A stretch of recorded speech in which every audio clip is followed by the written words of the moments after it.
The session is BadUSB. Your speakers are going to be Jakob, Lell, and Karsten Nohl.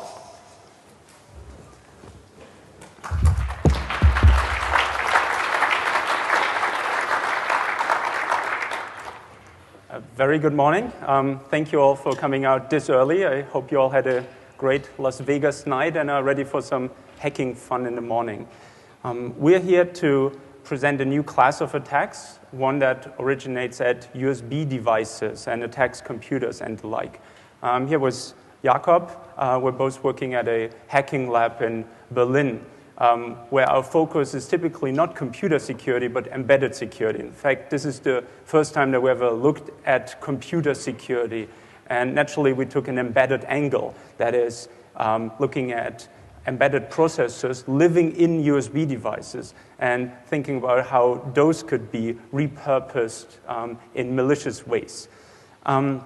Before getting into the details, let's start with the first demo, just so you have an idea of what we're all going to be talking about, and especially what we're not going to talk about. So standard USB thumb drive, standard Windows computer, plug that in here.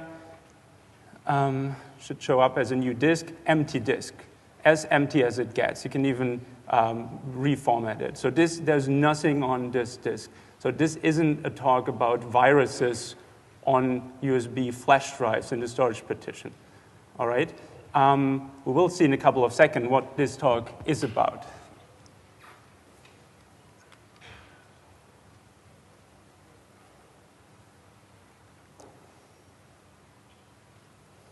Let me say another thing what this is not about. This is not exploiting a Windows software vulnerability that could be patched. So this is not research on USB software stacks on Windows or any other operating system. Here, you just saw what this talk is about. This USB device turning into a different USB device, in this case a keyboard device, and exploiting this computer. What this did in this split second that you saw downloaded through PowerShell, a Metapeta remote shell, and now this computer is remote controlled. And the sky's the limit as to what a remote attacker can do now, but we're not focused in this talk on what you can do once the virus is installed on a computer.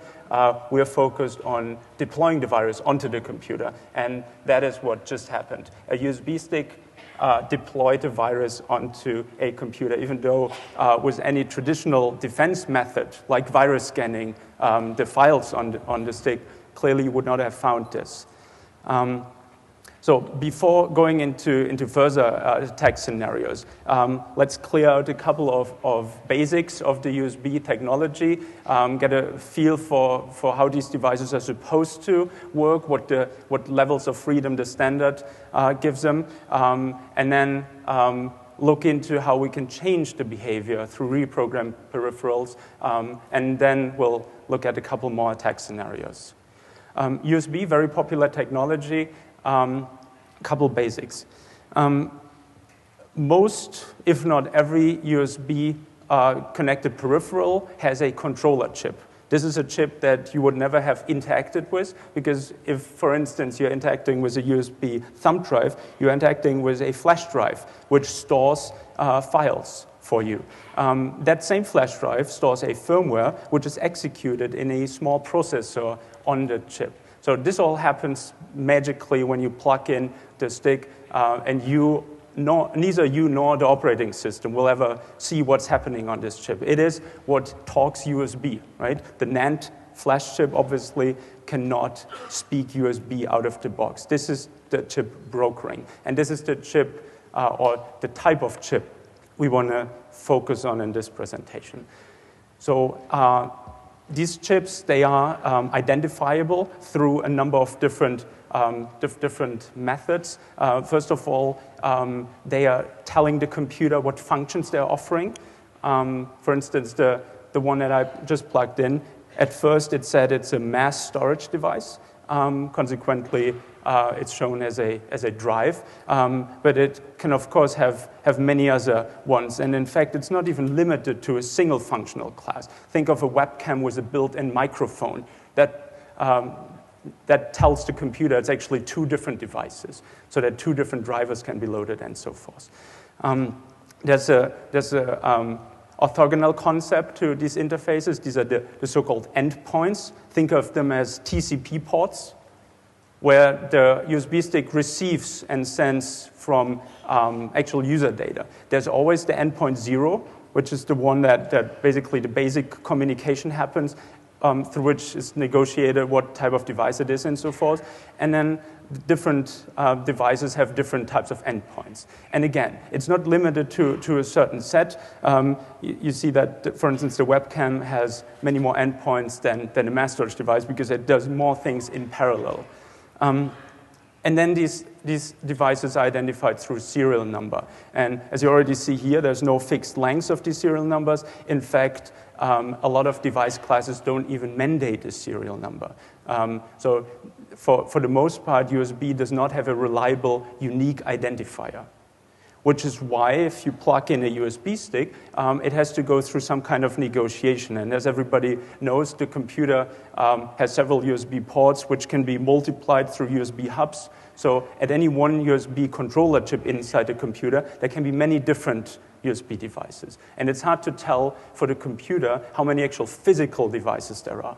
Right? So there's no one-to-one correlation as to the port they're connected in, and there's no one-to-one correlation as to the interfaces it provides. Right? So every time a new stick is plugged in, it goes through a registration process. So the device boots up, goes through its bootloader, and sends a registration message to which the computer responds with an address. This is a temporary address. Think of like an IP address assigned by a DHCP server. And then the USB device sends its descriptor, saying I'm an audio device, for instance, I'm a video device, I'm a mass storage device, and then the computer loads the appropriate driver. So this is the stage at which you could get into USB driver hacking, but we're not going to touch that today. The driver then sets the configuration of the device, they resume normal operation. And now the one important aspect for the attacks that we're going to show today, the USB device is allowed to go through this registration again at any point in time. And this has useful applications. There used to be USB devices, maybe there still are, that first showed you a CD-ROM drive from which you had to install a driver. And then once the driver was active, the device would switch over to whatever the device was. Like, for instance, a 3G modem. You first had to install the driver from a CD-ROM. So at some point in time, the 3G modem decides to switch from CD-ROM to modem. And now taking these things together, that the computer does not know how many devices are currently connected, and that they can change their persona at any point in time. That gives us all the tools we need for malicious activity. Assuming, though, that USB devices can be reprogrammed, that you can take an off-the-shelf mass storage device, for instance, and make it behave like a keyboard. And how that's possible is what's Jakob going to walk you through next. So I'll walk you through the process of how we got into the firmware and understood the firmware update process, and how we reverse engineered the firmware, and how we managed to install our own patches to the firmware. The first step is understanding and documenting the firmware upgrade process. And it started with a quick internet search, which resulted in some leaked firmware update tools, which allow upgrading the firmware and changing settings such as the product name or the vendor ID or product ID of the USB stick. And we started these tools and sniffed the communication between the leaked firmware updater and the USB stick using Wireshark. And when taking a look at the Wireshark dumps, you can see that the firmware update process works via custom SCSI commands via the USB mass storage protocol, which is just a tiny wrapper around SCSI commands.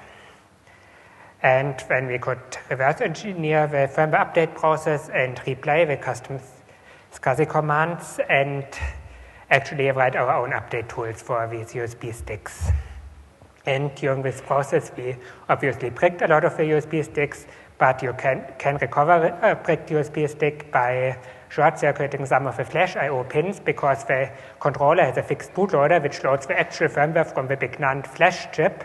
And if it can't load the real firmware from the flash chip, it will stay in the bootloader mode, and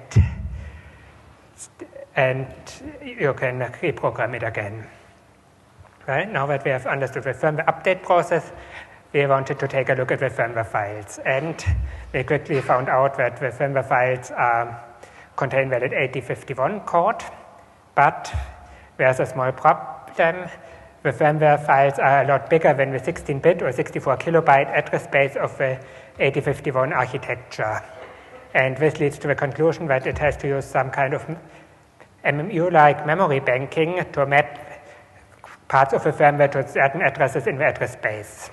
And we wanted to understand this memory banking and know which block is loaded to which address in the address space before actually starting to reverse engineer the firmware. And in order to do so, we used some heuristics to find valid call instructions in the binary code. And we used some heuristics as well to find valid function starts in the binary code. And when we guessed an address where a code block might be loaded to the address space and counted the number of matches between the call destinations, which are encoded as absolute addresses for the 8051 architecture, to the function starts we have found. And the highest number of matches leads to the correct address where the code is loaded to. And this saved us a lot of time for understanding the memory banking mechanism. And the next step was to use some other heuristics to find valid USB descriptors in the binary, and these USB descriptors provide a good starting point at reverse engineering the firmware. And then we could load our firmware files into IDA Pro and start reverse engineering the firmware. Unfortunately, the firmware is relatively complex, and we didn't manage to understand everything since we had practically no strings except the USB descriptors, and we had no documentation about the peripherals of the 8051 controller core. But we could find some hooking points where we could manipulate the USB functionality the device provides. And so we could start manipulating the firmware and adding hooks and injecting our own code to unused spaces of the firmware. Luckily for us, there are a lot of unused empty spaces in the firmware files. And since we didn't want to implement all our changes in assembly, we also created some custom linker scripts which compile C code and assembly code and link it everything together and inject it to unused areas of the firmware files. And so we could implement some other functionalities on these USB sticks. Well, we mainly concentrated on USB mass storage devices, on two different types of controllers, but the same process should work for a lot of other devices as well, such as webcams or USB SATA bridges, which are used for external hard disk drives, or printers, or maybe even keyboards and many more devices. Well, now that we have understood how we could reverse engineer and patch the firmware, let's go to our next demonstration. Right, so just to emphasize that point, we did not break everything about USB with this research. We looked at two very popular USB controller chips, reverse engineered those, found how to reprogram them, and we'd have to go through the same process multiple more times to get coverage over all device classes. But there's nothing prohibiting somebody from doing so. We spent maybe 2 months on the first chip, then a month on the second chip. So if you have sufficient resources, you will achieve great coverage over many USB devices. All right, on to the next demo then.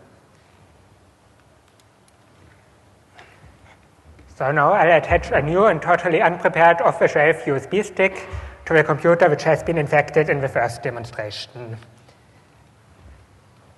And as you can see, it installs the device driver, and you see the new drive E appearing for a moment, but then the new drive disappears again.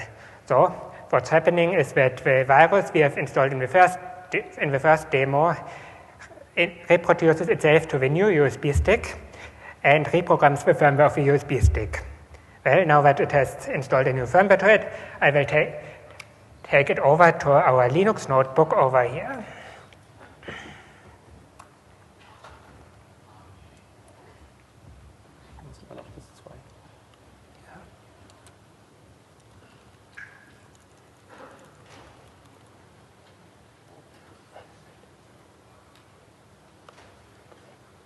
So one moment, the screen settings.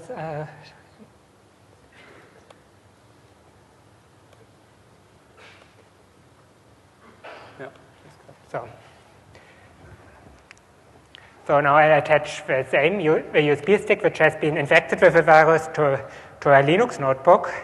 And as you can see in the file manager, as you can see here, a new USB disk has appeared. And if we wait some time, it will convert itself to a USB keyboard. But this time it is attached to a Linux system, and so it has to use a different keystroke sequence to infect the Linux system. But it can detect during the USB enumeration that it is now attached to a Linux system. And as you have seen now, it has opened a command prompt and entered one command, and so it has now infected the Linux system. So what you have seen here is a self-reproducing virus which can spread between Windows and Linux systems via standard off-the-shelf USB sticks, and it reproduces itself to new USB sticks without the user noticing.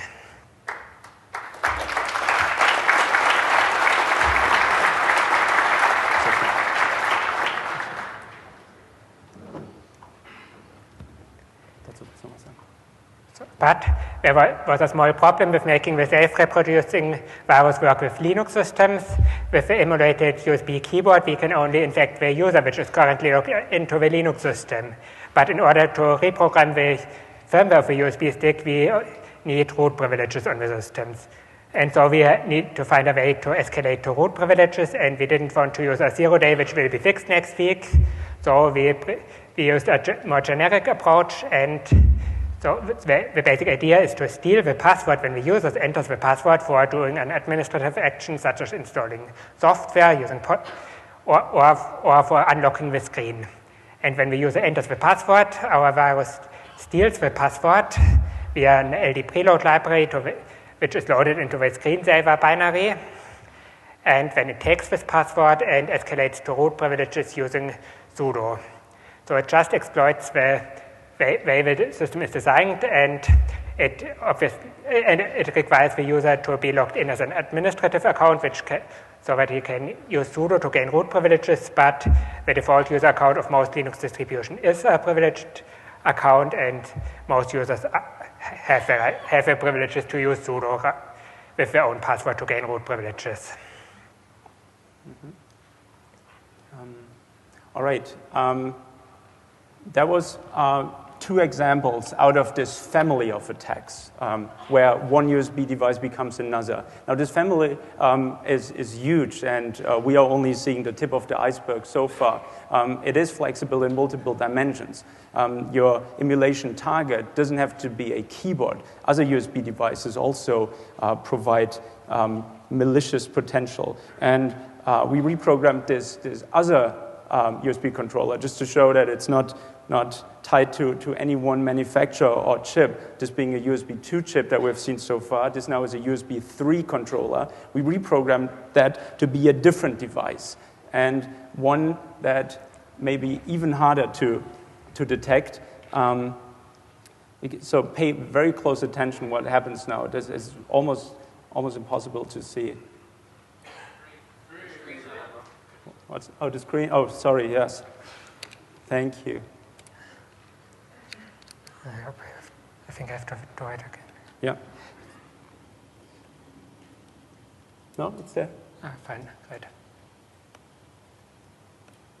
All right, so plugging in this USB 3 controller.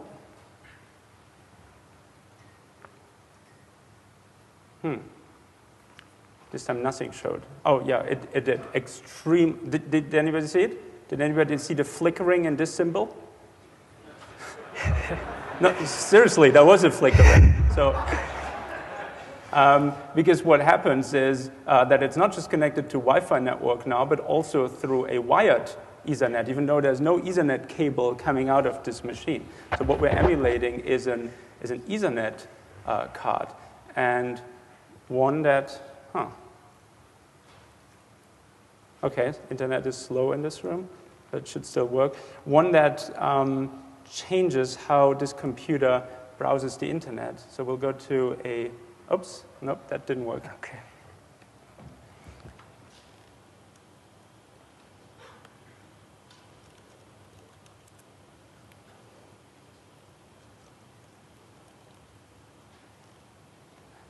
Well, let's try it one more time.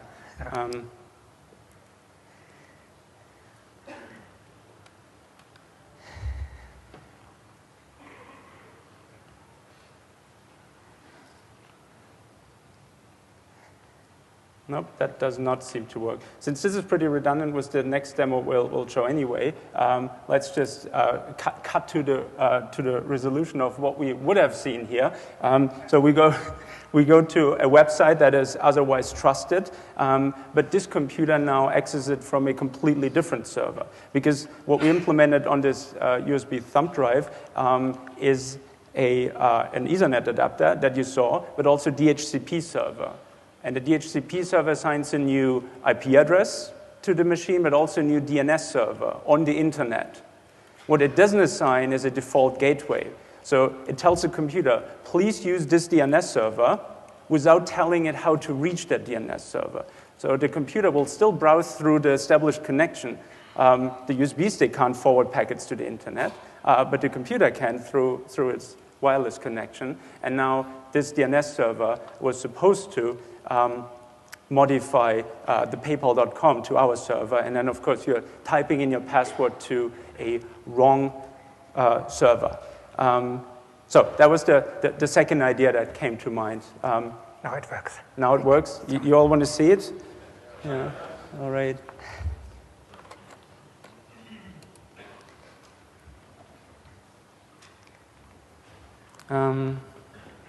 Okay. So he did not sneakily just edit the etc hosts file now. You don't. It's not yet aware of it. So. Oh, it's not. Yeah. No. Das ist trotzdem noch nicht. Das ist immer nicht die HTTPS-Version. Okay, it does not work. But as I said, it's redundant with the next demo anyway, which we'll get to in a second. But let's discuss for a moment our approach to using USB devices and the trust that we usually assert with that.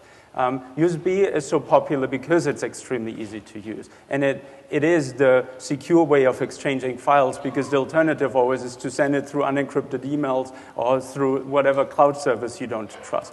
So USB devices have conquered the world as a device that we trust in.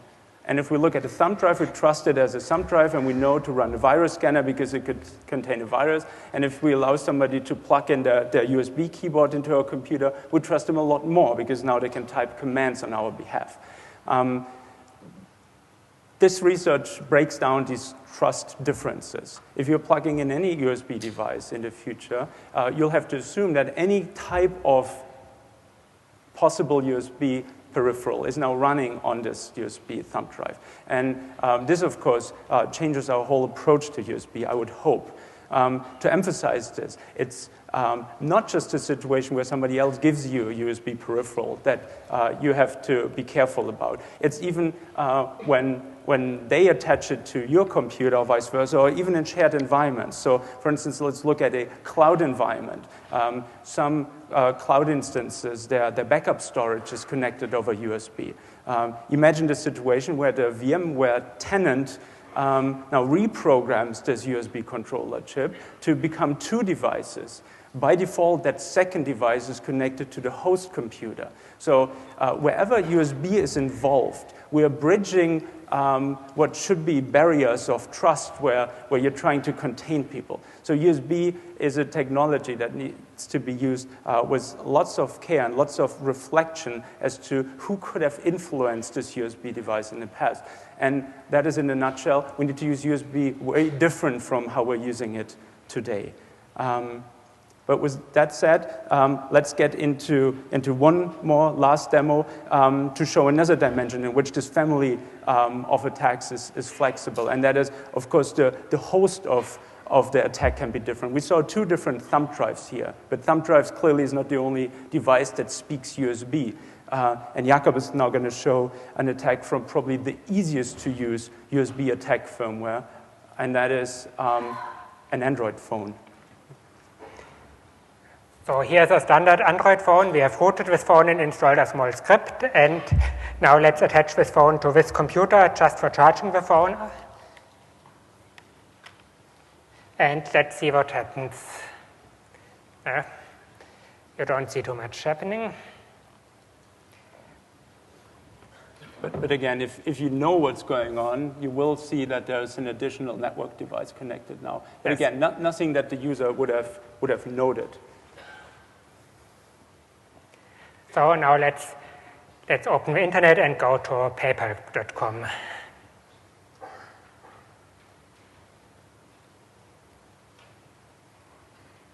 And see, now let's look into the site and see what happens. Well, we are still at the start page, even if you have tried to log in, no error message, nothing. But let's see what happened. Well, we haven't visited the real PayPal site. We have visited a fake site we have set up for this demonstration. And now let's take a look what happened. Well, here's the username and password I've typed in.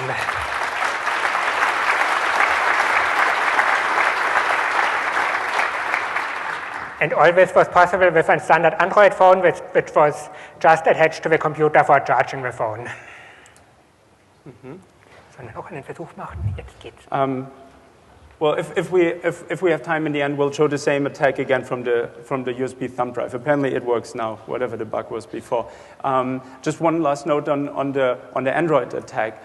We did release that on our webpage just this morning, not because it's the greatest research, but because it gives you a tool now to see if your defenses hold against this type of attack. Will you detect that a phone just turned into an Ethernet adapter, right? And if you're running any type of device control software, DLP solutions, all the ones that we have seen do not protect from this attack. They're very retroactive in the sense that they know there can be viruses on USB mass storage devices, so they block USB mass storage devices. Any other USB device class is unaffected by device control software right now. But that's hopefully going to change in the future. And when it does, and when your vendor tells you that your solution now is secure against this, download our script, run it on an Android phone, and see if it detects this as malicious. Right? One other note on attacks from phones. Well, these may look easy and not quite as dangerous as the ones from thumb drives, because everybody assumes phones to be reprogrammable. They do break down another trust barrier, and that is the two-factor authentication trust barrier that at least in Europe we use for online banking, where you assume that your phone sometimes gets hacked, and you assume that your computer sometimes gets hacked, but you assume that they'll never get hacked by the same person at the same time. So as long as one of them is unaffected by the online payment criminal, you can do safe online banking. Now that's assuming that they're working independently. As soon as you connect them for charging, for instance, over USB, this type of attack breaks down this trust barrier and breaks down basically two-factor authentication in the computer Android phone split. Right? Moving on to one last example that we implemented. There's a couple more ideas that we didn't have time to implement, and we won't have time to demo this. Here's what a lot of you will be reminded of as a boot sector virus. It works pretty much the same way. We had to add to the components that we have already demoed just one more thing, and that is a distinguisher between operating systems. You already saw how we distinguish between Windows and Linux. So a distinguisher between those classes of communication partners and the BIOS. The BIOS, again, does a different USB enumeration, so we can distinguish it.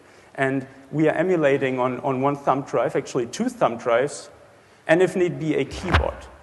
And if it's connected to an operating system, you'll only ever see one thumb drive.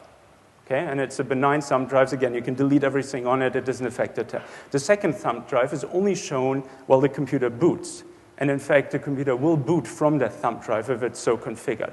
And if it isn't, we're emulating a keyboard to press F12 or whatever is needed on your computer to make it boot from the thumb drive. And this other small thumb drive has a rootkit on it that boots pre your operating system and can infect other USB devices, can infect the operating system. Again, not going into what the virus can do in a computer. This is a perfect deployment channel for a virus if your defenses rely on software running on the computer, because that software will only start when the virus is already there, having taken control of everything. Right? So boot sector virus brought back in this millennia. All right, so these were the attacks that we had prepared and that we played around with.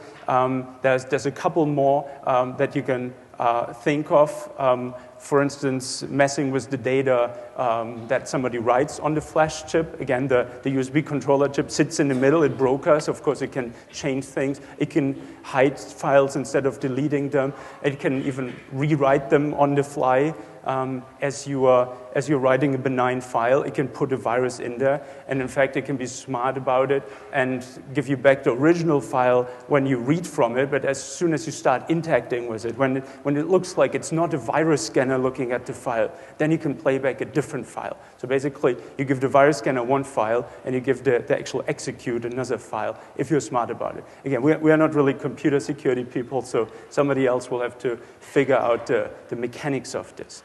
Obviously, with a keyboard and a file on a thumb drive, you can flash your BIOS, right? If you had a malicious BIOS, so there could be a back and forth USB disk at boot flashing the BIOS, and the BIOS is flashing USB disk. So this could very well be a virus propagating without the help of any operating system.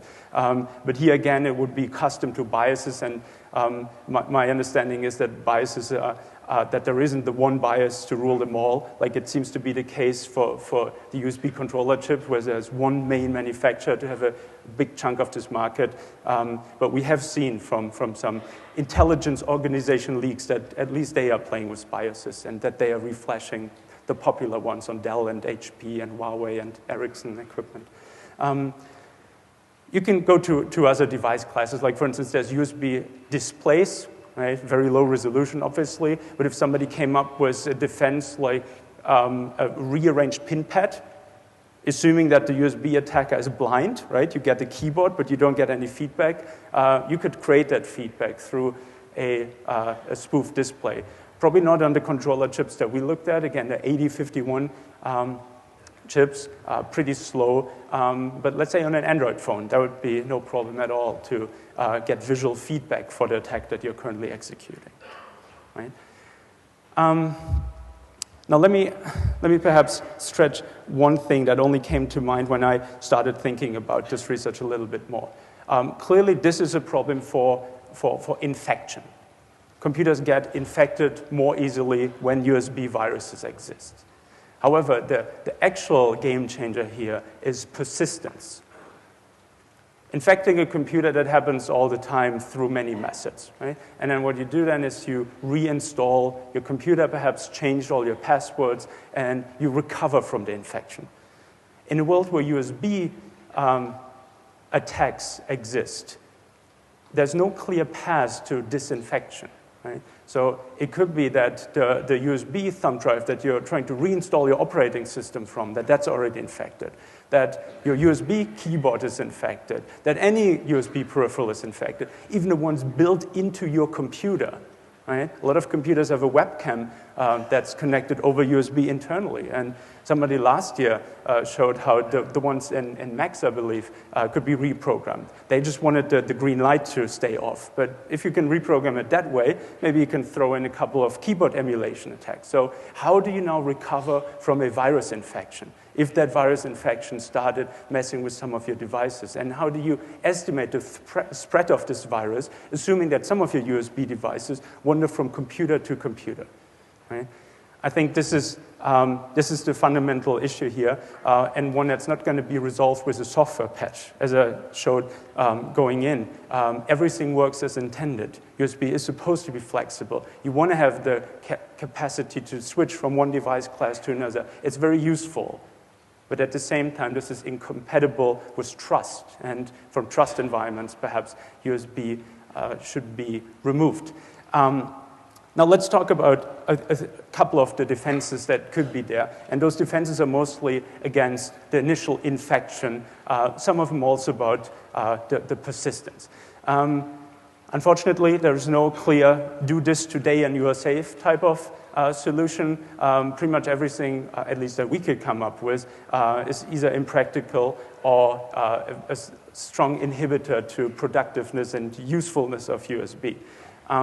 So the first thing that comes to mind, analogous to firewalling, is a whitelist of USB devices that you trust. You connect the USB device for the first time, and the computer asks you, do you want a new thumb drive to be connected and trusted? Or do you want a new keyboard to be connected and trusted? And at least some users would notice that, of course, they don't want to trust a new keyboard after plugging in a thumb drive. But that does not exist as an operating system feature yet. Other standards that are as flexible as USB, they have this. Look at Bluetooth, for instance. Part of the pairing is the device class, and you cannot just spawn another device from a once paired device. So Bluetooth already has this, but probably because of its history of wireless, they wanted more security. But something like that could be introduced in USB if devices were uniquely identifiable. And remember on the very first slide, I said serial numbers are optional. So they're not uniquely identifiable. As soon as you tell your computer, yes, trust USB keyboards from, let's say, Cherry, you trust them all. There's no way of distinguishing them. And as soon as the virus knows that there's a Cherry keyboard on your whitelist, it just spoofs that. Indistinguishable. No serial number that one would have to guess. So even the very basics for firewalling, like unique addresses, is missing from USB, right? At least from those USB classes that are most dangerous, like keyboards. So that doesn't seem to be a complete or even available solution in today's operating systems. You could, of course, take a blacklist approach. Instead of whitelisting, you just say these device classes, they're out. All keyboards, all Ethernet devices. But there'll probably always be a couple of new device classes that you're chasing. And even if you found them all, this would be basically analogous to switching off USB, right? In addition, if you do this through software, it only protects the operating system after it's booted. All the attacks, the boot sector virus and so forth, that work on the pre-operating system level against your BIOS, for instance, those would not be covered by anything other than physically disabling USB, right? People are talking about super gluing your USB devices, right? Of course, this is a great inhibitor to the usefulness of USB, and at that point, we could just stop having USB, which is in nobody's interest. So taking a couple of other ideas from computer security, since firewalling doesn't seem to work, let's do virus scanning, right? Let's maybe even behavioral-based analysis, right? Run whatever firmware there is and see if it ever turns into anything else. Now, the problem here is that this firmware isn't in a readily accessible file. You can read it back. This is how we started working with these sticks. You read it from a stick, and then you change it, and you write it back. However, you're relying on functions that this very firmware you're trying to read out offers you. So a malicious firmware will just play back a different one, a benign one, if you ask it for it, right? So virus scanning really isn't possible here because the firmware can lock itself down and never be read back. Now you could ask for USB devices that are just not reprogrammable anymore or much harder to reprogram. Code signing is the established method for the vendor to vouch that this is a benign, non-malicious firmware, and then the signature is tested by the USB device before it flashes this new firmware. Supposedly such controller chips exist, even from the companies where we reverse engineered the controllers, but they're telling us that those are not popular in the market.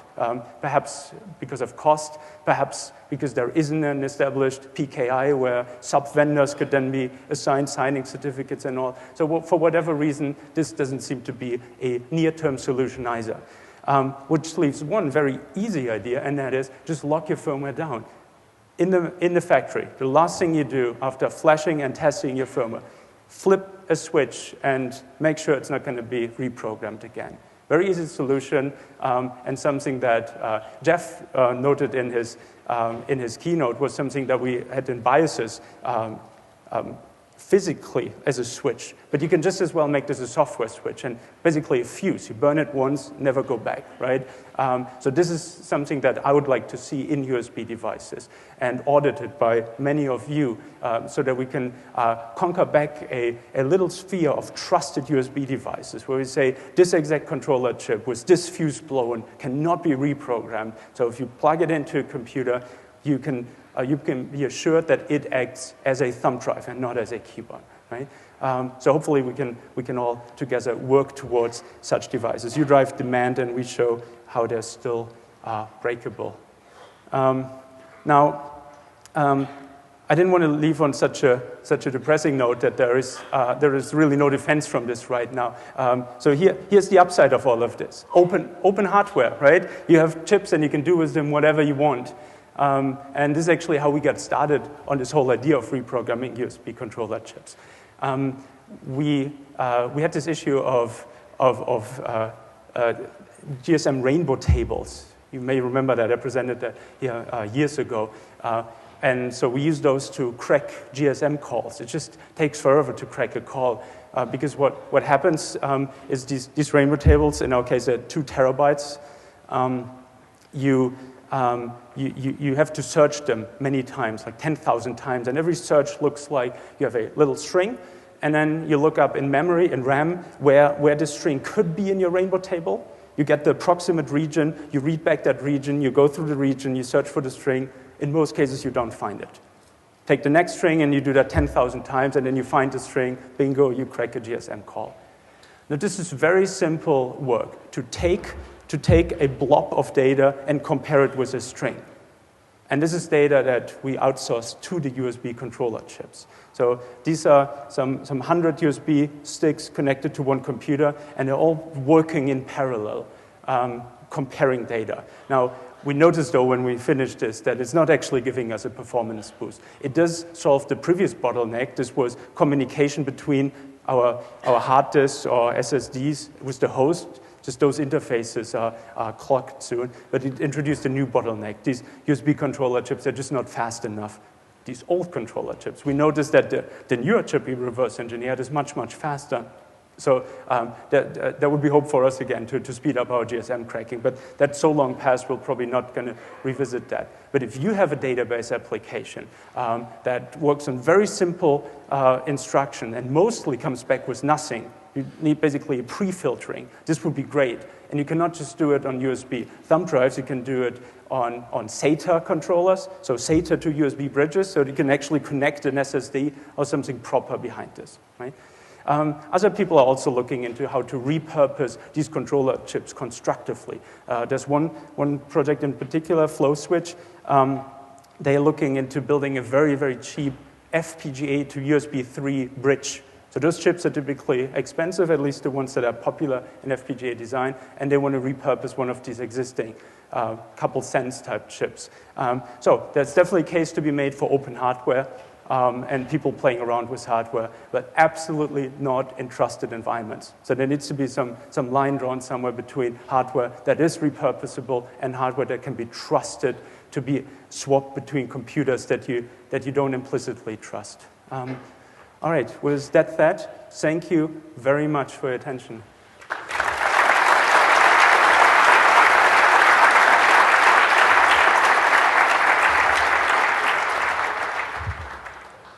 And any questions?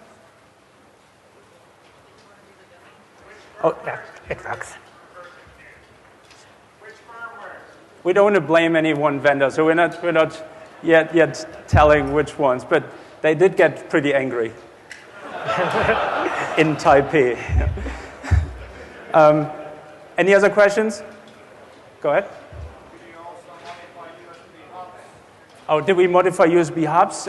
Not. Because they're really just transparent. They're hubs, like in a oh, interesting. So can you modify a USB hub to become a device? That's an interesting question. We have not investigated that, but there's certainly controllers in there. I feel like they're more fit for purpose, right? Yeah.